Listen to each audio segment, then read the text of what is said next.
Hi! Hello! Welcome to Seethakka channel. ఎలా ఉన్నారు? అందరూ బాగున్నారా? నేనైతే చాలా బాగున్నాను.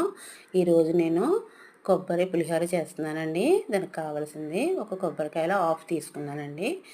దానిపైన నల్లగా ఉన్నదంతా చెక్కేసుకున్నాను. చిన్న చిన్న ముక్కల కింద కోసుకొని మిక్సీ గిన్నెలో వేసుకుంటున్నాను. అందులో ఒక 5 పచ్చిమిరపకాయలు,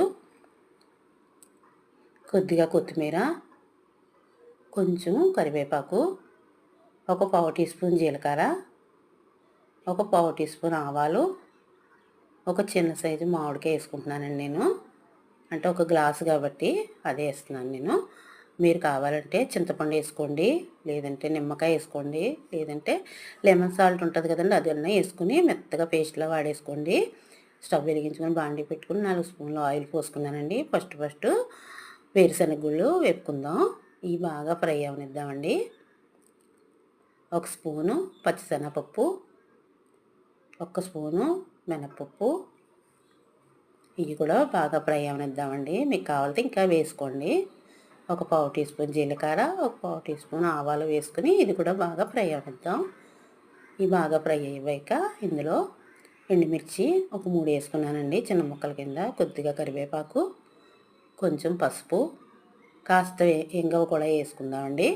ఇంగువ వేస్తే పులిహోర టేస్ట్ చెప్పనక్కర్లేదు కదండి. అన్నట్లో ఎలా ఉంటుందో ఇందులో కూడా అంత టేస్ట్గానే ఉంటుందండి.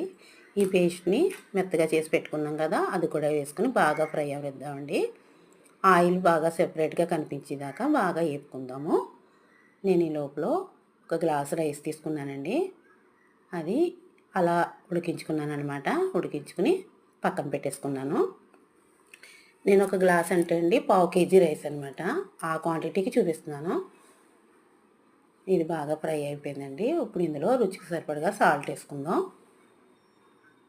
సాల్ట్ వేసేసుకుని స్టవ్ ఆఫ్ చేసేసుకోవచ్చండి. ఇప్పుడు స్టవ్ ఆఫ్ చేసుకుని రైస్ వేసుకుని బాగా కలిపేసుకుందాం. ఇదైతే చాలా టేస్టీగా ఉందండి. మేము టేస్ట్ చూసాకనే మీకు వీడియో అప్లోడ్ చేస్తున్నాం. ఇది మాత్రం పిల్లలకి పొద్దుటే లంచ్ బాక్సుల్లో పనికి వస్తుందండి. లేదంటే మనం ఎప్పుడైనా కర్రీ చేసుకోవడానికి ఇబ్బందిగా అనిపిస్తే కనుక అలాంటి టైంలో కూడా చేసుకోవచ్చు. దేవుడి ప్రసాదం కింద కూడా పెట్టచ్చండి. ఇదైతే చాలా బాగుందండి. మీకు నచ్చితే కనుక ఇలా చేసి మీకు ఎలా కుదిరిందో కామెంట్ బాక్స్లో కామెంట్ పెట్టండి. లైక్ చేయండి, షేర్ చేయండి, సబ్స్క్రైబ్ చేసుకోండి ఫ్రెండ్స్. Thank you.